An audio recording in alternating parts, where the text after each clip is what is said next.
અમદાવાદના મેઘાણી નગરમાં પ્લેન ક્રેશની દુર્ઘટના જેની પર તપાસનો ધમધમાટ ચાલુ છે. પણ શું તમે જાણો છો કે કોઈ પણ વિમાનની દુર્ઘટના બને તે પછી સૌપ્રથમ શું શોધવામાં આવે છે? તો તે છે બ્લેક બોક્સ. કેમ કે તેમાં પ્લેનના એ અંતિમ તમામ રહસ્યો હોય છે જેના થકી પ્લેન ક્રેશ થવાનું ચોક્કસ કારણ ખબર પડે છે. તો આજે આપણે આ વિડીયોમાં જાણીશું કે આ બ્લેક બોક્સ ખરેખર હોય છે શું, જેનાથી અમદાવાદના પ્લેન ક્રેશના ઘણા રહસ્યો પરથી પડદો ઉઠી શકે છે. નમસ્કાર, જમાવટ સાથે હું છું પાર્થ.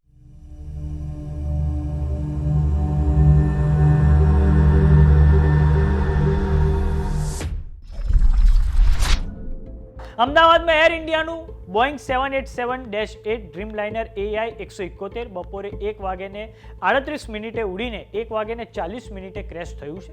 આ પ્લેન ખૂબ નજીકની ઊંચાઈ એટલે કે 625 ફૂટ જેટલી ઊંચાઈ પર ઉડીને ક્રેશ થયું છે. ફ્લાઇટના કેપ્ટન હતા સુમિત સબરવાલ અને ફર્સ્ટ ઓફિસર ક્લાઇવ કુંદર કમાન્ડમાં હતા. બચાવ ટીમ રાહત કામગીરીમાં જોડાઈ ગઈ છે, પરંતુ તપાસ કરતા બ્લેક બોક્સને શોધી રહ્યા છે. તો આવો જાણીએ આ બ્લેક બોક્સ છે શું. આ બ્લેક બોક્સ એ ફ્લાઇટ રેકોર્ડર છે જે 1950ના દાયકામાં બનાવવામાં આવ્યું હતું. તેની શોધ ડોક્ટર ડેવિડ વોરન દ્વારા કરવામાં આવી હતી.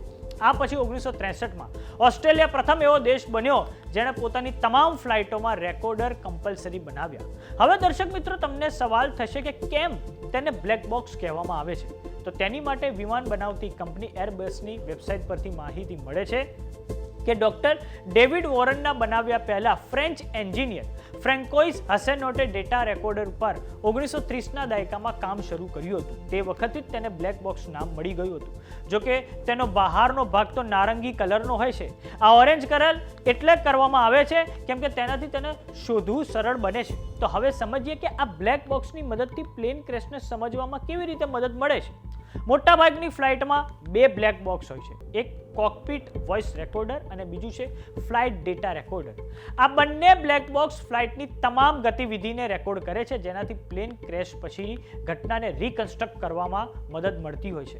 વાત કરીએ CVR એટલે કોકપિટ વોઇસ રેકોર્ડરની, તો તે કોકપિટમાં રેડિયો ટ્રાન્સમિશનની સાથે પાયલોટ વચ્ચેનો સંવાદ અને એન્જિનના અવાજને રેકોર્ડ કરે છે.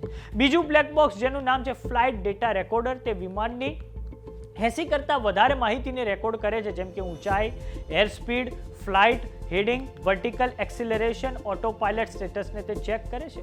હવે તમને પ્રશ્ન થશે કે કોઈ પણ પ્રકારના પ્લેન ક્રેશમાં આ બ્લેક બોક્સ કેમનું ટકી જાય છે. તો આ બ્લેક બોક્સ એક ખૂબ મજબૂત ધાતુમાંથી બનેલું હોય છે, જે સ્ટીલ અથવા ટાઇટેનિયમથી બનેલું હોય છે, જે એક્સ્ટ્રીમ ઠંડી, ગરમી અને ભેજમાં ટકી રહે છે. આ બ્લેક બોક્સ એ વિમાનના અંતિમ ભાગમાં એટલે કે તેની પૂંછડીમાં હોય છે. સાથે તે 30 દિવસ સુધી અલ્ટ્રાસાઉન્ડ સિગ્નલ મોકલી શકે છે. જો કે અમુક વાર આ બ્લેક બોક્સ નથી મળતું, જેમ કે મલેશિયન એરક્રાફ્ટ MS-370ના અકસ્માતમાં બ્લેક બોક્સ ખોવાઈ ગયું હતું.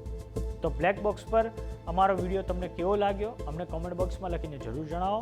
જો તમે અમને YouTube પર જોઈ રહ્યા તો સબસ્ક્રાઇબ કરો. જો તમે અમને Instagram અને Facebook પર જોઈ રહ્યા તો ફોલો કરો. નમસ્કાર.